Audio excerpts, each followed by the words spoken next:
6ஆம் வகுப்பு தமிழ் 2ஆம் பருவம். மதிப்பீடு. சரியான விடையை தேர்ந்தெடுத்து எழுதுக. பள்ளிக்கூடம் செல்லாததற்கு ஆடு மேய்க்கும் சிறுவர்கள் கூறிய காரணம்.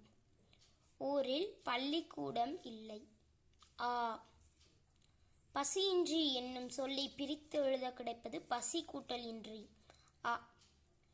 படிப்பறிவு என்னும் சொல்லை பிரித்து எழுத கிடைப்பது படிப்பு கூட்டல் அறிவு.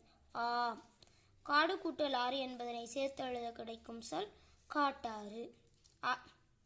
சொற்றொடர் அமைத்து எழுதுக. வகுப்பு. நான் 6ஆம் வகுப்பு படிக்கின்றேன். உயர்கல்வி. என் அண்ணன் உயர்கல்வி படித்து கொண்டிருக்கிறார். சீருடை. எனக்கு அனைவரும் ஒன்று போல் சீருடை அணிவது பிடிக்கும்.